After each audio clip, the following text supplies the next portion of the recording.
I wonder if you ever wish that you were better than you were, or better than you are. You ever wish that you were better than you are? Maybe more patient. That seems to come up several times in my week. Or more kind, or more generous, or more gentle, just better in lots of different ways. Well, I wonder if Zacchaeus ever felt like that.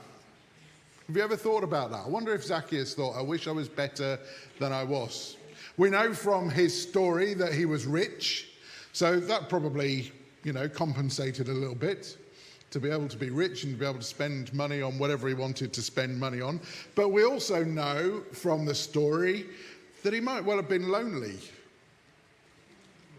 Being someone who was a tax collector, he may well have been lonely. So I wonder if, perhaps in his kind of quietest moments, whether he ever wished he was a better person.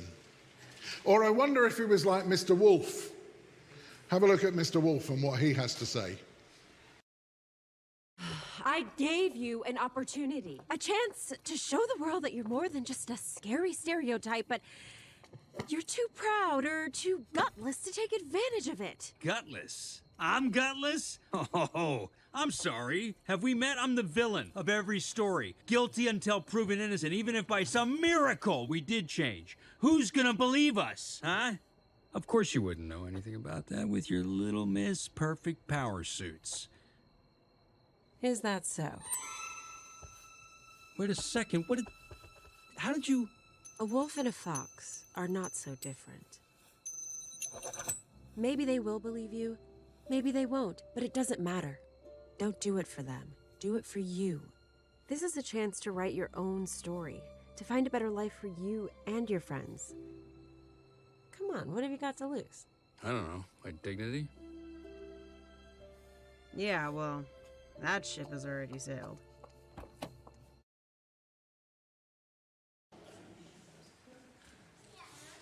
See, Mr. Wolf felt that he'd been bad for so long that even if he decided to be good, then nobody would believe him. Nobody would believe that he'd changed.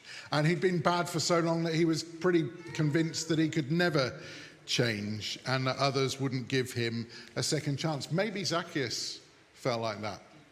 Hey, I've been a tax collector for so long, even if I changed, nobody would believe that I'd changed my life. We know from the story that Zacchaeus was marginalized. He was on the edge of society because tax collectors were often corrupt, and Luke tells us that Zacchaeus was one of those corrupt tax collectors.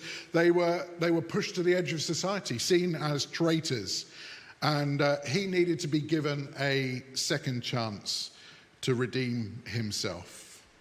And if you ever watch the film, and I've got the DVD at home now if you want to borrow it and look at the rest of the film, the bad guys, Mr. Wolf, Mr. Snake, Mr. Shark, Mr. Piranha and Miss Tarantula, they needed a second chance too. They'd been seen as the bad guys because they were scary animals, so people expected them to be bad. And doing bad was easier than trying to do good. And so that's why they did the bad things that they did. But in the middle of the film, they're suddenly given that second chance. Have a look at the screen. The bad guys go bust. The nefarious fivesome has finally been captured, and I, Tiffany Fluffit, am first on the scene. I just realized that I have devoted my entire adult life to putting you in jail. You are my purpose. Without you, who am I? I'm just kidding. This is the best moment of my life! It's the end of the bad guys. No! Get your hands off of me! You're begging for a fighting right now. Wolf!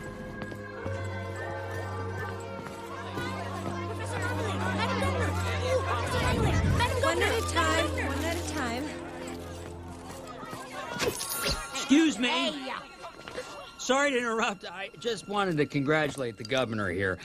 I gotta say, you really got us pegged. We're just a deep well of anger and self-loathing. Denial. Sure, that too. Narcissism. Yeah. Emotional emptiness. So we're on the same page. What is he doing? Sadly, we were never given a chance to be anything more than second-rate criminals.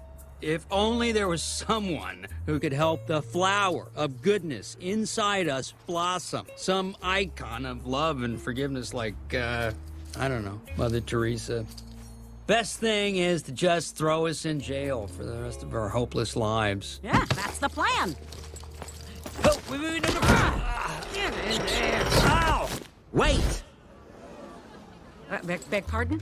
Mr. Wolf may be a savage beast, basically walking garbage. Sorry, I'm making a point. Do what you need to do, pal. But how can we say they're hopeless if they've never been given a chance? What if we tried a little experiment, Diane? As you know, my Gala for Goodness, the hashtag charity event of the year, is coming up. If I can prove to everyone at that gala that the bad guys have changed, will you set them free and give them a clean start? What? Professor Marmalade! No. Don't you see what he's doing? He's playing you. But it was my idea. It was his idea. Only because you made him have it? Madam Governor, you can't just let them go. Professor, I'm not about to put the safety of the city on the line for an experiment. Excuse me, Madam Governor. I seem to remember that a wise person once said, even trash can be recycled into something beautiful. Okay, I'm game, but only because it's you, Professor. No! We'll hold on to the dolphin until the gala, just to remove any unnecessary temptation. Of course, good thinking. That's why you're governor. Now that everyone's happy... Not happy. Hi, Rupert Marmalade IV will turn the bad guys into the good guys.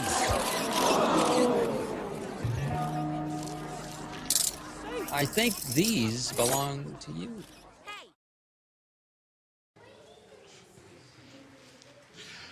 So Professor Marmalade promises to change them from bad guys into good guys. I wonder if you think it worked or not. Well, they didn't really want to be good guys, and Professor Marmalade turns out to not be a good guy either, and he doesn't help them to become good. And what that tells us, I think, is this. And the story of Zacchaeus shows us the same thing. There is only one person who can make us good, and that's Jesus. When Zacchaeus encounters Jesus, he is changed for good. Now, the really frustrating thing, and I find this frustrating about the Bible so often, is we don't know what the conversation between Jesus and Zacchaeus was. Is that frustrating? I would have liked to have been a fly on the wall and to have known what Jesus said to Zacchaeus. You know, did he castigate him and say, come on, you've got to turn your life around? Or did he ask him questions until Zacchaeus got to the point where he thought, actually, I need to change my life. I need to become good. We have no idea what the conversation was. But what we see is the fruit of that conversation. The conversation between Jesus and Zacchaeus opened up a space for Zacchaeus to overcome his corruption, to overcome his marginalization from his people, and to put things right. And what we see in that moment when Zacchaeus is changed is that the kingdom of God becomes a reality for him in the present. See, the kingdom of God is not just heaven when we get there. We can experience the kingdom of God today. That's the story of Zacchaeus. He's given a second chance. He finds salvation. And in that moment, he goes from the bad guy to the good guy. The question is, have we gone through that same change from bad guys to good guys? We are all bad guys, that's what the Bible tells us. But Jesus came to give us a second chance with God. That's what the Bible tells us too. Romans chapter 5 verse 8 says this, but God shows his great love for us in this way. Christ died for us while we were still sinners. Whilst we were still the bad guys, Jesus died for us so that we could become the good guys. Now, some of you might be able to testify to the same kind of big change as it was in Zacchaeus' life or in the bad guy's life, where they were changed from bad to good in a moment. Others, probably most of us, I guess, would show a gradual change from bad guys to good guys over our lifetime. The important thing for us to take away this morning is this. Both stories, both types of stories, are legitimate stories of salvation, of that change from bad to good.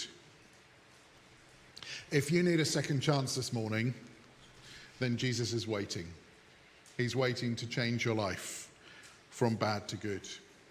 If you're already on that journey of allowing Jesus to change you from a bad guy to a good guy, then we have the opportunity this morning as we join together in this celebration to thank him for that transformation, to thank him for the fact that he is making that change in our life, whether it's immediate or whether it's more slowly.